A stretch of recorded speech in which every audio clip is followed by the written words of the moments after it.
Welcome to the Jerrick Report. It's a TV show that allows me to showcase some of the talents of my co-workers at Fox 29. First up tonight, let's go to the movies. It's always fun. One of my fondest memories growing up is when my parents would take me and my 5 siblings, well, basically down the block to a drive-in theater. In fact, we had 2 drive-in theaters within about a half mile of my home. Well, I miss those days, but I don't have to miss them anymore because there is an operating drive-in theater in our region that has been in operation for over 70 years, and we want to keep it that way. Now, you'll have to drive farther than a half a mile, but I think it's well worth the drive in. To see this all pan out, it's surreal. You could not script this story. I'm Virgil Cardamone. I'm the partner booker and curator at the Mahoning Drive-In Theater, the only 100% 35mm drive-in left in the United States. And what we do here is nothing short of magic.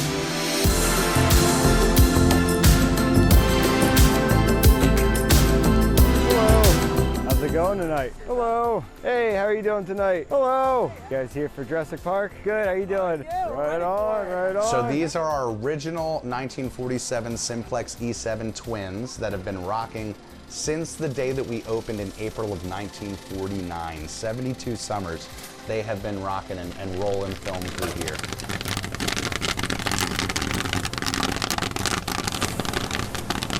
Time warp, yeah, yep. It's a step back into the past. We have Robert and Jeff threading these puppies every single 20 minutes, swapping out reels, physically up and down. You have to have skill to do it. It brings an analog sense to this thing, but it also is a lost art in projection.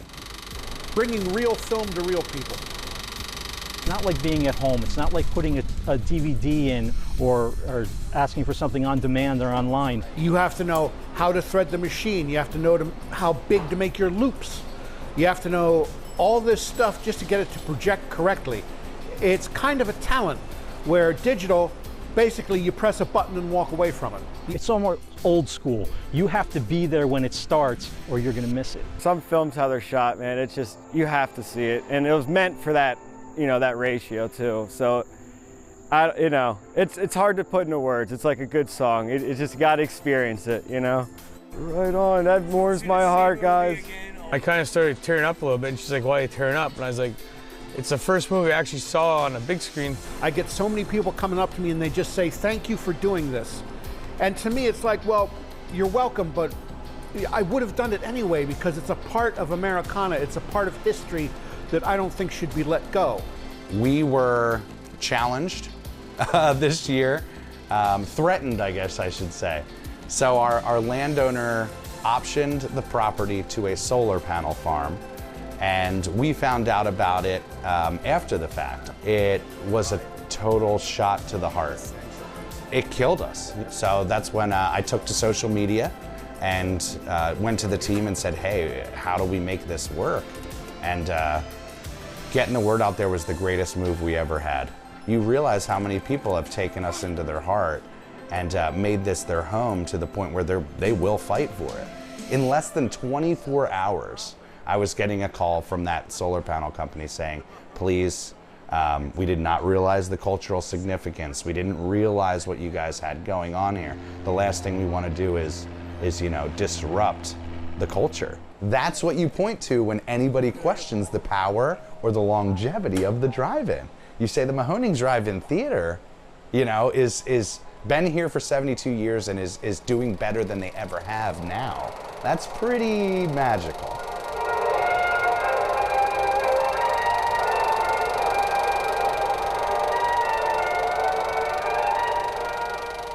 Coming up next on the Jerrick Report, it's Girls' Night Out. We have cupcakes, and you'll get some, food, and we definitely lighten up the mood to where when they walk in, it feels like ladies' night. At the gun range.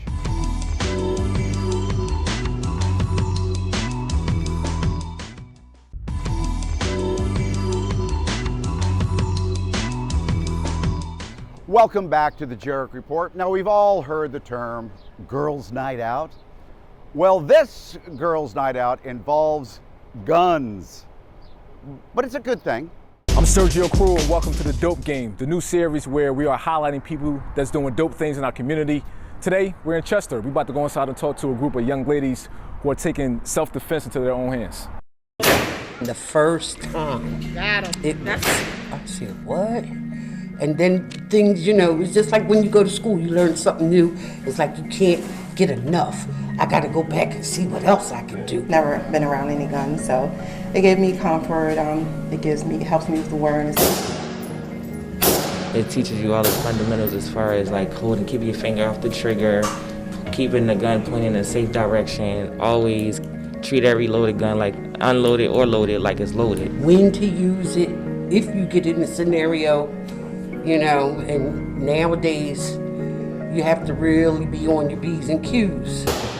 From 2020 to 2021, I think it's been the same with what's been going on. The carjackings, the rising violence on females, the shootings and everything. The gun violence spark starting girls' day at the ranch.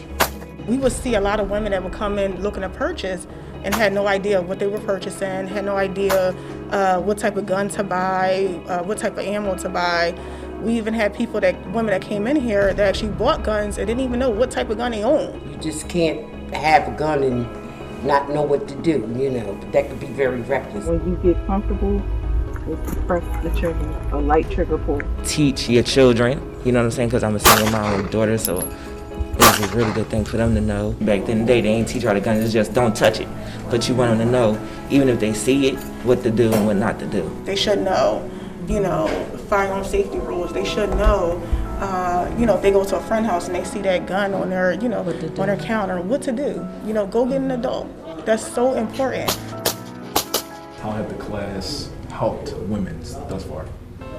I mean, it helped them a lot, even with the situational awareness, knowing what to look for when they're just out and about. Keep your head off the phones, pay attention to your surroundings. Before you pull your gun, that's the last resort. So we teach them everything that you're going to go over before you even touch that gun. And the gun is your last resort. You want to be ready. You can't get all flustered and, you know. But this class teaches you how to hold it all together. It's fun. I love the atmosphere. The ladies are great. And they are very informative. Some ladies, when they hear guns, they get scared. And they think of like the worst possible thing. So what we do is we lighten the vibe for them so that they can come and learn, and they lose all the nervousness, they lose all the fears, they lose all the bad expectations that they had about firearms, and they learn in a nice, comfortable environment. We decorate the shop. You might hear some music. We have some candles lit. It's a good time. We have cupcakes, and you'll get some, you know, food, and we definitely lighten up the mood to where when they walk in, it feels like ladies' night. We get to, you know, mingle and talk amongst each other, get to know each other. It's a sisterhood. And it's so much fun. You know, not just fun, but when you get to know all the sisters and stuff, and the laughter and the camaraderie and the companionship, that emboldens you too. Yes. If it's not this class, just take some class. Just, you know, you want that knowledge. Teaches you how to handle yourself, what to do from A to Z. And I like that. To be responsible. It's important to be educated. You know, be educated. Take a class. Even if you don't, you know, you don't come to us, take a class somewhere. Coming up next on the Jerrick Report, we're rolling on the river, the Delaware River.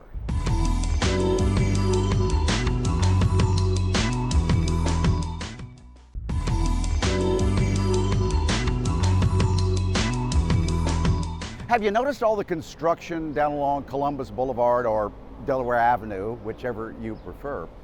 They are building the Delaware River Trail. Oh, it's going to be good. Mile after mile. You can walk it, you could run it, you could stroll it, you could bike it. Oh heck, let's just go.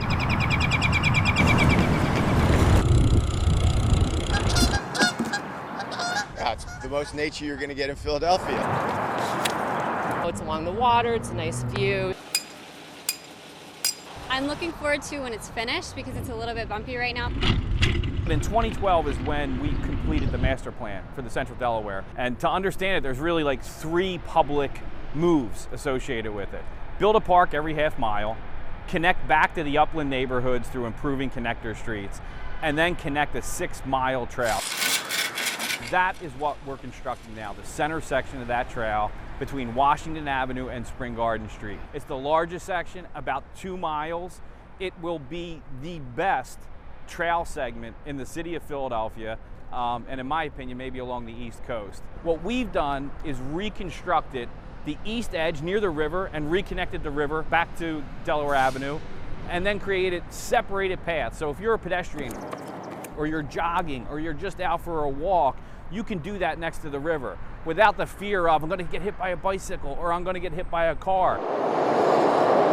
This is what will be considered an all-ages trail, all ages and all abilities, because it's also ADA compliant. The project consists of an asphalt bikeway for the bikers to be used.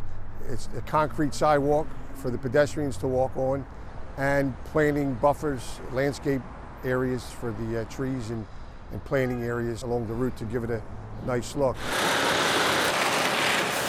I can't wait until the construction is done because that's been sort of an extra challenge that I've had to work into my workouts. With each of our projects, the Waterfront Corporation does significant public outreach. We heard over and over again, connect us back, give us this opportunity, make it safer, make it pleasant. We want people to be conscientious and safe, obviously, the best that they can, obey the detour signs that are up. I mean, this is heavy work. We've tried to make it so that the people could follow the signs and the barricades. People are excited. They see sections that are complete. And I just want to tell them to be safe, stay out of the construction area, let us get our job done. But we also understand, though, that it's nice weather now. People want to be outside. We learned with COVID that people really wanted to get out on the river and on the park network, but just be careful. Pay attention to the signs. There's great people here that are working on site for the contractors and construction management companies. Grab somebody, ask them, hey, where am I supposed to be? There's like 120 solar lights that are going to be up and down the trail.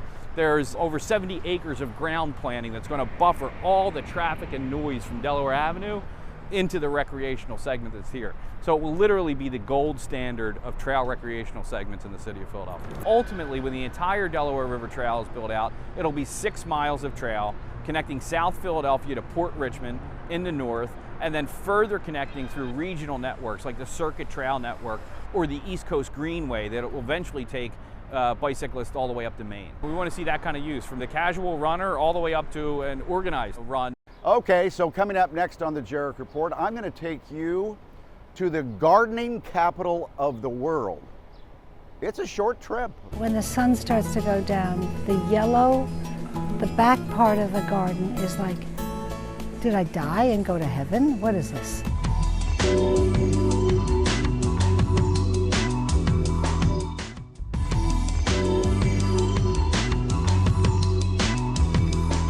Welcome back to the Jerrick Report. The other day I heard a guy say that Philadelphia and the region around us is the gardening capital of the world.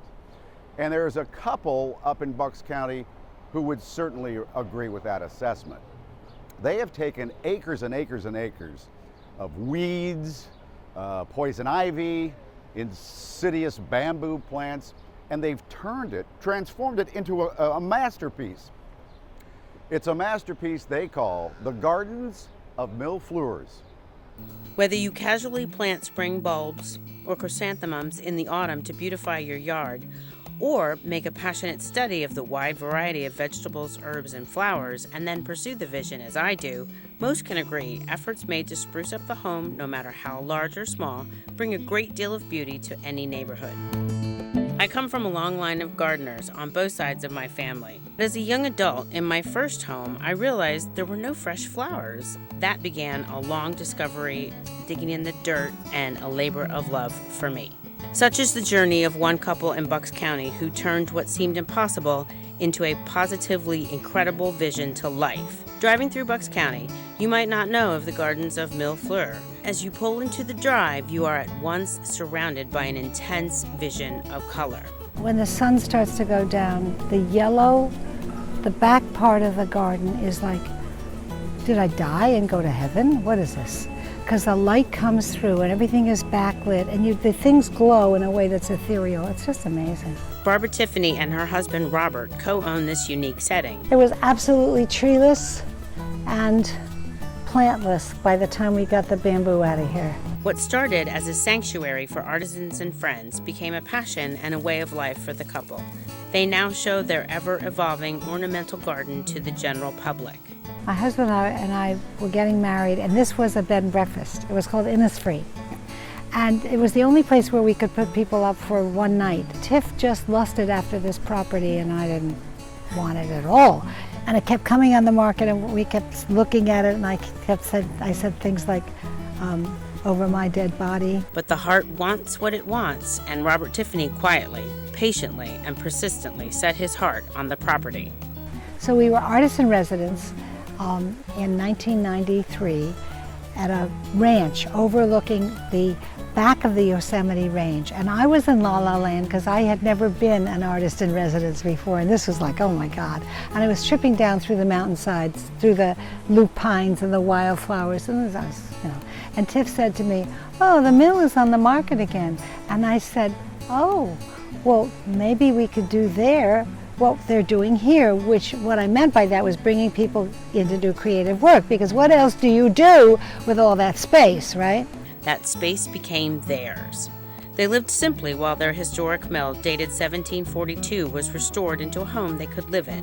Once the mill was restored, Barbara set out to fill the property with plants she found interesting. This area is about things that are variegated that aren't usually variegated. Then came an opportunity to join the Pennsylvania Horticulture Society, which set them on a new path, showing their ever-evolving garden to the public. Philadelphia started, the gardens, the great gardens around Philadelphia, started to market itself as the garden capital of the world, and in fact it is. There are over 35 public gardens that within about 35 miles of Philadelphia, and it's very rich, it's very interesting. As a member of the public, I thought so. But I don't know, I guess somebody asked me if I'd like to join the consortium, and I said something like, are you kidding? Yeah, where do I sign? Barbara has a simple philosophy for what she chooses to grow. Everybody should plant what they want to plant. I believe if the planet can be saved, it's going to be diversity that will save it. The garden itself has year-round beauty and interest. This is a must-see with so much to offer. Find yourself inspired by the Gardens of Millville. By the way, you can see our stories 24 hours a day on our website, fox29.com. Just scroll down until you see the tab, the Jerrick Report.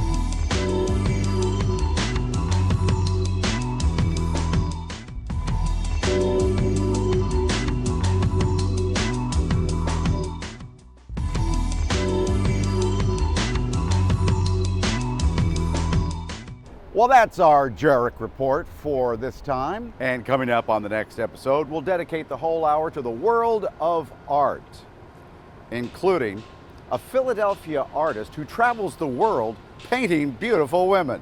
His name is Aloysius. There's this aspect to, like, when you're trying to create art, where you're trying to also kind of figure out why this is appealing to you and why you want to try to recreate it so much. By the way, if you have any story ideas, we're always looking for stories, simply contact me on Twitter. My handle is MikeFox29. And I'll see you on Good Day Philadelphia.